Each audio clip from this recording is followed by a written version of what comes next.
This is TWiT. We're all very good at this. We were just looking at the XKCD article. You started it, I think, Brianna, by saying you've been preparing your whole life for this. It's true. That's exactly. I'm really worried, though, because my whole job is going out to large crowds now. And, I'm really scared. I was talking to people yesterday. Every day I talked to, I said, let's just do the coronavirus elbow bump. And that's what I did all day. Do you still have people showing up? Because I would think. Oh, absolutely. Yeah, because I would think this is going to get harder and harder. Here it is, yesterday's XKCD called Self-Isolate. Guy sitting and looking at a TV. Experts are saying people may need to self-isolate to combat the virus. He sits there. I've been practicing for this moment my whole life. I don't think that's quick. Make plans. Watch how fast I cancel. I think there are a lot of us geeks who are finally going to have enough TV time. Enough time to play with my Raspberry Pi. Anyway, I should mention, we are closing our studio for the time being. So if you had tickets to come see us, I apologize. But we really, in respect to the staff, as much as anything, I want to make sure that they stay healthy. So we won't have studio audiences. And I suspect we will only have people via Skype sitting around the table just to protect. Although I was in St. Louis this week. I actually got in an airplane, flew to St. Louis, did an event at our sponsor, Worldwide Tech's facility, beautiful facility, and then flew back. And I'm still here. What will your temperature be in 14 days, though, Leo? Yeah, that's the question.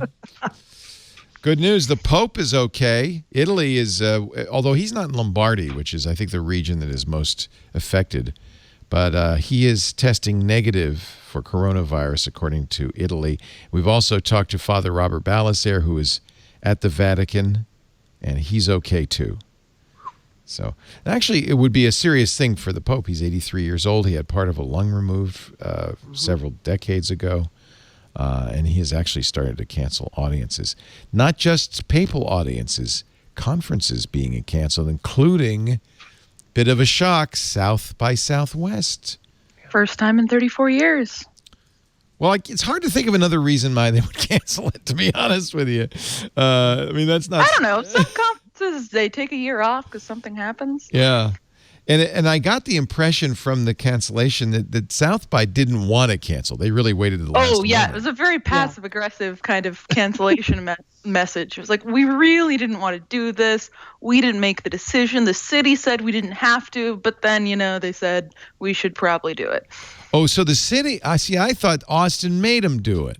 So the city said... that's the thing. Austin made them do it is essentially what they'd said towards the end of it. But it was a strange message because I think it began by saying, just as early as last week, the city had said we were going to be fine. Everything was good. But now the city is saying we have to do this. It's public security and health risk, which clearly. Yeah, and it didn't help that Facebook, Twitter, Netflix, BMI, the music company, because there's a music festival too, and Apple had all pulled out. Yep. Not going to be much of an event without all of that. Yeah, definitely. That's probably the real reason. Yeah. There's nothing worse than to have a conference and just nobody's there. There's no booths. There's no panels. That would look almost even worse. But I have to feel for the people in Austin. So many people, local business owners and whatnot, this is where you make all of your money for the whole year in Austin. Yeah. It's going to be devastating for everyone who is counting on revenue. Yep. We've got, I have friends of mine that have TV shows that, and documentaries down there that they are really trying to get sold. So, I kind of fear talking about this in terms of,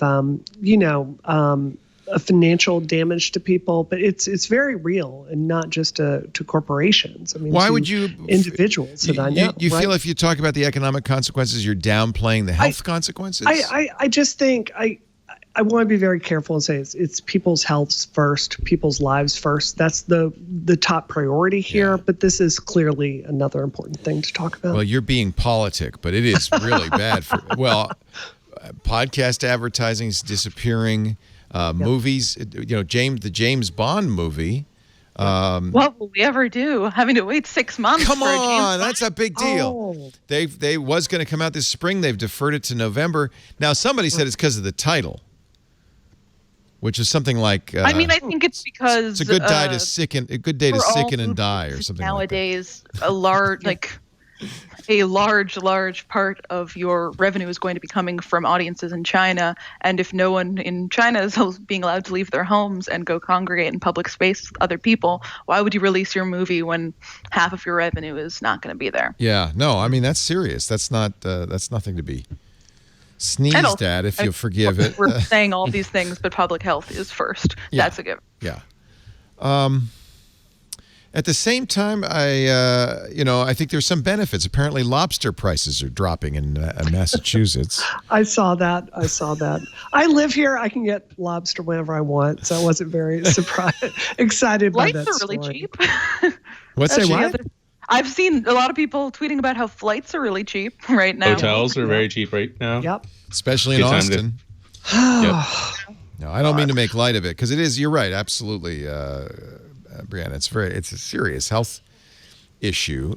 Although there are a lot of people who also think it's being overblown. I had somebody call the radio show yesterday who said, it's just the news media. It's a sensationalistic story. They're just overblowing it. And I said, "Oh, are you a physician?" He said, "No, I'm a piano tuner." Of course, yeah. So apparently the piano tuner may be bad constituency. at math. Yeah.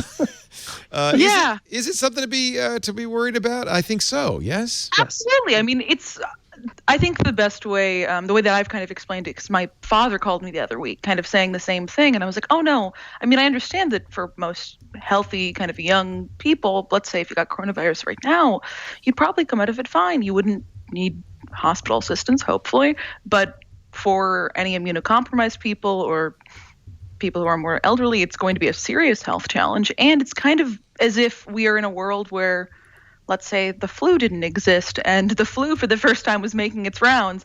Sure. Yes, it's kind of like that, isn't it? In a world where the flu does exist and it's a sad but just reality of our lives. Yeah. If we are in a state currently where we can prevent another flu from being a regular occurrence year in, year out, and having that many people die and suffer health complications, why wouldn't we do everything to stop that? Yeah, I think when you really understand the exponential nature of these kinds of pandemics, there's a lot to worry about. The future I'm really scared that we're heading towards in the United States is one where our hospital beds, just by doing math of how many hospital beds we have in the United States, I think it's reasonable to be concerned that they are going to be filled with people with coronavirus soon. And you start looking at our nursing shortages and how people are going to get health care for that. And you start thinking through, are we going to get to a point where hospitals are turning people away based on who they think is going to get better and who is not going to get better? You start thinking through supply chain. We went over to Walgreens today just trying to get some surface disinfectant wipe. It's still out of stock. Dust masks are out of stock. And you think about the way these things are manufactured. And I think there are very reasonable fears to have about our capacity in every sense of the word: capacity for hospitals, capacity to create drugs, capacity for healthcare. I think it's really hard to overstate how serious this is. And there are also so many offshoot effects that people, I feel like, are not thinking about. We're, of course, talking about how there are mask shortages and disinfectant shortages, and that affects not only people who are working in the health industry and trying to protect themselves from coronavirus, but N95 masks are something that contractors need to be able to do their jobs. You can't sand certain things or do certain jobs in the construction industry unless you have these masks available and are able to use them. And a lot of people are out of work because they cannot obtain the supplies that they need to do their job. And that's just one example. I never thought of that, actually. Yeah. Wow, you're This is an right. incredibly strange and very Brooklyn thing to say, but I work in ceramics in my free time, and a lot of ceramicists are not able to complete their pottery and sell their wares because you need to have these sort of dust masks to sand different pots and whatnot. And so that's being put aside as well. Wow. I've had the same What's problem. interesting is we're so interconnected nowadays. We're so interdependent that it's like the butterfly effect, except it's much more dramatic. Any little shift. How about, as editor of Electric, you probably more aware than I am. What about, we've talked a little bit about computer production in China, Seth, but what about car production? Is that going to be impacted?